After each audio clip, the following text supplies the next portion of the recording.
Apa yang akan gua sampaikan dalam video ini antara akan bikin lu takut atau justru akan menyelamatkan lu dan menyadarkan lu bahwa dunia itu tidak sama lagi. Dunia yang lama sudah mati. Dunia sudah berubah.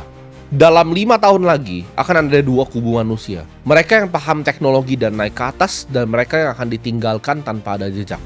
Jadi gua rasa apa yang akan gua sampaikan di sini itu dunia harus tahu.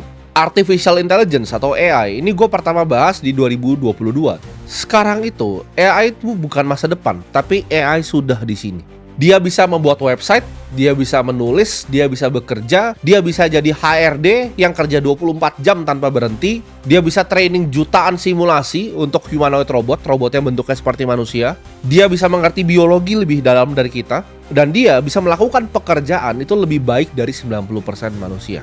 Dan AI makin sering lu pakai, makin sering dia berinteraksi, dia akan makin pintar setiap detiknya. Pekerjaan seperti programmer, seperti desainer, seperti ilustrator, seperti accountant, itu semuanya akan hilang. Semua akan digantikan. Dan masih banyak yang bertanya ke gua, lalu kerja apa? Jawabannya tidak ada pekerjaan yang lu bisa lakukan lagi. Antara lu punya sistemnya atau lu mati. Ini bukan soal skill atau kerja keras lagi, karena berbeda. Skill itu didapatkan dalam puluhan tahun melakukan repetisi, ya, melakukan reiterasi yang sama. Lu jago masak ramen, lu ulang setiap hari, improve makin hebat, lu makin jago masak ramen. Tapi tidak lagi di era AI ini. Karena makanan dari AI ini akan berbentuk energi. Rumah dari AI ini akan berbentuk data center.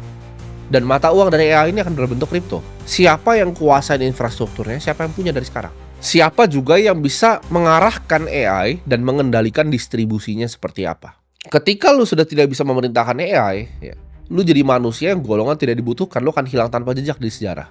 Kita ini sudah di posisi yang unik. Jadi gue sebutnya ini posisi revolusi teknologi. Yang paling baru-baru, orang protes ya bahwa GPT model yang baru itu bisa bikin ilustrasi mirip seperti gayanya Ghibli dan gaya semua yang lainnya. Marvel bisa, Disney bisa, apapun itu dia bisa. Nah, ketika AI sudah canggih, itu semua bisa self-paced learning. Dia lebih mengerti cara ngajarin lu dibanding guru terpintar dimanapun. Dia bisa semua bahasa. Alexander the Great itu jadi hebat karena dia punya guru. Lu bayangin, ya, lu punya guru sepintar Aristoteles ngajarin lu setiap hari. Lu akan jadi manusia seperti apa? Ini yang diberikan ya, oleh AI. Mari kita berkaca dalam sejarah ya. Tahun 1811 di Inggris. Ketika ditemukannya mesin tekstil, apa yang terjadi? Para skilled workernya, ya, para pekerja kasarnya yang mereka merasa berskill itu, mereka ngamuk, ya. 1811, mereka banting-banting semua mesin tekstil itu, mereka demo besar-besaran. Namun lihat, apakah mesin jahit punah? Tambah canggih, bukan? Sekarang banyak yang bahkan pabrik-pabrik yang di sini itu tidak bisa bersaing dengan manufaktur yang canggih di Cina. Jadi mereka tidak bisa bersaing dengan impor dan banyak sekali lapangan pekerjaan yang hilang.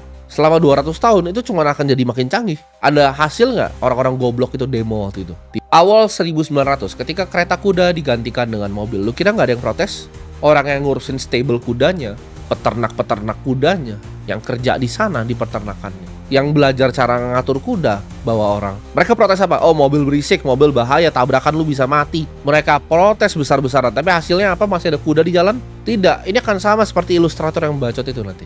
Mungkin ada beberapa yang sangat-sangat jago, top 10 gitu. Tapi mayoritas yang cupu-cupu. Seperti kalian yang nonton ini, mungkin ilustrator yang nonton ini, kalian akan digantiin. Printing press abad ke-15. Ketika ditemukan printing press, itu adalah revolusi distribusi informasi. Yang marah siapa? Banyak sekali orang. Yang tulis-tulis zaman dulu ada pekerjaan untuk ngopi buku, ya. Jadi buku itu dikopi pakai tangan. Manuskrip, ya, itu dikopi pakai tangan. Yang marah siapa? Gereja. Sekarang kita lihat, apakah gereja itu punya kekuatan yang sama seperti abad 15 dan sekarang? Jawabannya tidak. Apakah ada hasilnya yang protes-protes itu? Jawabannya tidak. Teknologi itu tidak nunggu lu, teknologi itu tidak nunggu lu mau gitu lu pakai atau dia peduli sama lu demo, enggak.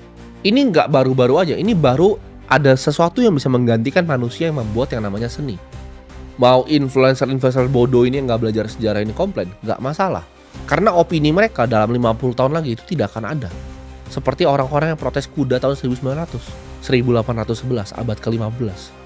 Ini akan dilupakan, orang-orang bodoh seperti ini akan dilupakan dalam sejarah dan ditertawakan dalam 100 tahun lagi. Nanti akan ada orang yang bikin video seperti ini udah di metaverse tuh, ketawain orang-orang kayak gitu. Tahun 1990 ada band besar sekali namanya Metallica. Ketika Napster keluar, apa yang mereka lakukan? Berteriak, ya kan? Beli fisik dong, mereka berteriak, mereka pakai fansnya untuk dorong mundur ketika MP3 dikeluarin. Hasilnya apa? Semua musik sekarang streaming ya. Mereka harus menghamba ke Apple Music dan Spotify. Bukan record labelnya lagi mereka menghamba. Mereka itu push distribusi ayo tradisional. Tapi apakah berfungsi? Apakah sekarang orang masih putar CD kah? Karena demonya Metallica? Nobody gives a fuck. Dia bahkan siapa sekarang. Kita mundur ke yang baru-baru. 2010, supir taksi. Supir taksi itu demo satu dunia ketika Uber itu keluar. Mereka nggak mau adanya Uber.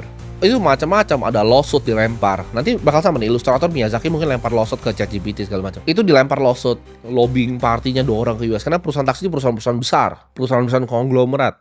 Ini nggak cuma di US, di seluruh dunia. Dan hasilnya apa? Nol besar. Dulu di Indo juga sama, ojek pangkalan berantem sama ojol. Sekarang coba mana ojek pangkalan? Berani nggak berantem sama ojol sekarang? Karena semuanya ojol. Dulu ojol 1:100. Ada ojol, ada ojek pangkalannya berantem, ojolnya takut. Sekarang, coba. Sekarang itu ilustrator. Nextnya akan programmer. Dan bahkan gue akan ngomong di sini. Ini mungkin sedikit ekstrim. Tapi kalau misalnya ada stakeholder yang mau dengar, gue ngomong di sini, tentara sudah tidak dibutuhkan lagi. Kenapa tentara sudah tidak dibutuhkan lagi? Perang nextnya itu akan semua drone warfare. Antara humanoid, yang mirip seperti anjing itu, bipedal, atau drone yang terbang. Jadi sisanya cuma drone lawan drone. Karena kita lihat dari di Ukraina kemarin perang, itu nggak ada manusia yang berani lawan drone terbang bawa senjata. Nggak ada manusia yang waras yang berani itu lihat ke atas. Kalau lu lihat tahun baru di Cina, itu mereka bikin drone itu bentuknya naga. Kalau itu semuanya ada senjata, mereka aja bisa bikin naga menari-menari dengan ribuan drone. Itu menurut lu kalau ditaruh senjata jadi apa? Lu masih maukah pegang senjata begitu lawan begitu? Misalnya contoh, Malaysia perang sama Singapura. Drone-nya akan dua-duanya keluar. Drone-nya akan lawan-lawanan. Ketika misalnya drone-nya Malaysia kalah, Malaysia harus langsung menyerah. Karena udah nggak dibutuhkan manusia lagi untuk bahkan men-settle dispute seperti peperangan. Jadi ke depan dunia ini akan sangat berbeda. Lo antara jadi korban dari teknologi seperti orang-orang yang protes, atau lo jadi tuannya dari teknologi, ya, yang bikin pabrik tekstilnya. Ini akan gantiin 40% lo, ya, dalam 2030. 40% pekerjaan lo akan semua digantiin. Jadi dari 280 juta penduduk Indonesia, 40% nggak akan punya kerjaan lagi di 2030. Antara lo bisa leverage ini untuk meningkatkan produktivitas atau digantikan, tidak ada di tengah. Zaman sekarang, perusahaan dengan karyawan yang sedikit itu bisa berkompetisi lawan perusahaan yang besar sekali. Perusahaan dengan 10 orang itu mungkin bisa menang lawan perusahaan dengan 1000 orang. Kalau perusahaan yang 10 orang, 10-10-nya itu paham cara menggunakan dan utilisasi AI. Cina itu akan menang ya dalam game manufaktur. Jadi kalau kalian mau berinvestasi, gue sarankan jangan berinvestasi di perusahaan robotik di US. Perusahaan-perusahaan menurut gue ya, seperti Vigo Robotics, seperti Tesla, itu akan kalah ke depannya dengan perusahaan-perusahaan Cina. Ini semua akan dibantai sama Cina. Teknologi memang US yang menang. Tapi kalau kita ngomong manufacturing, tidak ada yang akan pernah bisa kalahkan Cina. Jadi kalau misalnya kita lihat Vigo Robotics itu valuasi tinggi, nanti kalian lihat perusahaan-perusahaan dari Cina yang rising dalam 5 tahun lagi itu akan luar biasa besar. Sistemnya akan cyber. Mereka akan matikan infrastruktur penting di negara. Contoh, telco tower dimatiin. Mereka serang ledgernya bank besar di negara lain. Akibatnya apa? Orang panik. Orang nggak bisa akses nanti. Semua akan serangannya lewat cyber. Mereka akan pakai ya sosial media seperti TikTok, seperti Facebook, seperti Instagram. Untuk apa? Untuk propaganda orang-orang goblok ini. Manusia-manusia yang IQ-nya dangkal ini, itu akan dipropaganda lewat sosial media sampah ini. Ya, jadi perangnya itu nggak cuma fisik, tapi digital. Pertama itu cyber, melemahkan infrastruktur. Kedua itu akan lewat media propaganda. Dan kalau kita ngomong perang fisik, itu semua akan dilakukan oleh drone. Karena kalau kita ngomong secara keilmuan, biologi itu ketinggalan jauh sekali dengan yang namanya fisika. Fisika itu precise ya, hukum matematikanya. Sedangkan biologi sampai sekarang, kita itu hanya tahu sangat sedikit tentang manusia. Kita ketinggalan sekitar ratusan tahun kalau ngomong antara fisika dengan biologi. Satu sel ya, itu interacting miliaran ya, molecules.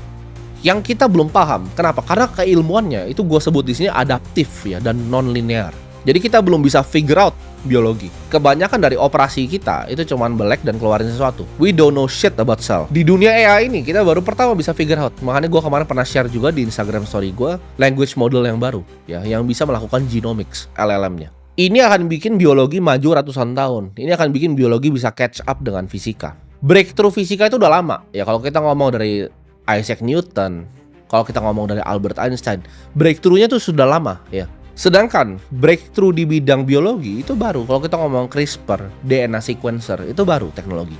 Gue percaya kekuasaan negara itu akan melemah ya. Nation state itu akan melemah. Kenapa? Karena pertama kali dalam sejarah manusia individu seperti gue itu bisa punya uangnya sendiri yang tidak bisa diambil dan tidak dibuat oleh pemerintah. Para teknokrat yang memiliki teknologi ini, on-ramp off-ramp-nya ya, memiliki teknologi OTC-nya itu akan menguasai dunia. Akan ada gue sebutnya di sini network state yang baru. Jadi bentuknya mungkin bukan seperti negara yang kalian paham, tapi ini sesuatu yang digital, yang dimulai dengan komunitas digital. Ini nggak menutup kemungkinan ya, suatu saat gue akan beli ya area gue sendiri, pulau gue sendiri, dan gue dirikan network state gue sendiri. Dan orang-orang yang punya tujuan yang sama, yang punya mimpi yang sama. Memiliki uang sendiri, ya, dan memiliki cara pemerintahan yang di-running semua lewat codingan. Negara akan berlomba, karena gue udah hitung, sisa Bitcoin itu hanya 3 juta, ya, nanti sampai 2100 ditambang, 21 jutanya, itu sisa 3 juta. Dan ini 8 miliar manusia, dan 3 juta koin. Jadi ya, lu bikin matematikanya sendiri aja itu. Lu pikir aja aset itu akan jadi apa ke depannya. Bitcoin akan jadi bahtera untuk mereka yang tidak percaya terhadap sistem fiat yang korup ini. Yang didesain oleh para elit untuk merampokin semua ya hasil kerja keras kita. Zaman dulu waktu orang pakai emas ya, ketika kita bayar pakai koin, pakai emas, kita simpan di bawah ranjang. Uniknya orang tuh tidak perlu berinvestasi. Kenapa? Karena emasnya itu langka. Unik kan sekarang, dokter itu harus jadi hedge fund manager, dokter harus jadi investor. Kenapa begitu? Kenapa nggak dokter dapat koin ya? Dan dia bisa simpan koin aja dan dibayar gitu. Koinnya nggak turun nilainya, koinnya nggak dipatahin sepertiga gitu loh. Koinnya nggak dipatahin setengah gitu setiap tahun. Kalau lu punya uang ya 100.000, itu 3 tahun tuh kalau robek aja itu jadi 50.000 3 tahun. Uang itu kan adalah sertifikat. Kalau kalian punya emas di bank dulu zaman dulu, ini bisa ditukar loh untuk emas. Terus sekarang udah nggak ada emas, terus ini apa? Kertas. Kertas apa? Sampah. Nggak ada gunanya. Mayoritas orang akan menolak ini dan skeptis. Ya gue nggak masalah, gue nggak peduli juga. Tapi gue bilang di sini itu bukan kewajiban lo untuk sadarin semua orang. Tapi at least keluarga-keluarga terdekat lu sadarin. Dengan apa? Ya simpel, lu share video ini ke mereka. Keluarga inti lu, ya orang-orang terdekat. Selamatkan mereka. Kalau lu nggak mau selamatkan tetangga-tetangga lu yang lain. Jadi di saat badai datang, lu ingat siapa yang kasih tahu lu apa yang akan terjadi. 1861, emas itu terbang. Terjadi apa? Betul, US Civil War. 1914, emas terbang luar biasa. Kenapa? Franz Ferdinand ditembak. Mulai Perang Dunia I. 1939, emas itu juga naik. Kalian tahu kejadiannya apa? Hitler tuh invasi Polandia. Perang Dunia Kedua.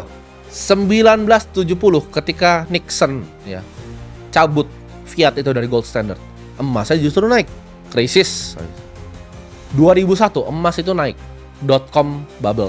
Nggak cuma .com bubble, tapi kejadian 9/11. Pemburuan Osama bin Laden dilakukan. Ayo, gue pengen kalian tebak kapan emas itu naik paling tinggi dalam 5 tahun lagi. Itu gue ngomong tadi dalam skala 5 tahun semuanya. Naik paling tinggi dalam 5 tahun. Jawabannya adalah sekarang. Buat lo orang-orang bodoh, emas itu naiknya sekarang. Jadi lo udah tahu kan nextnya bakal ada apa. Gue ngomong ini bukan berdasarkan ngasal ngemeng, tapi data, fakta, dan angka. Ketika emas naik signifikan dalam 5 tahun, itu selalu ada hal jelek terjadi di bumi.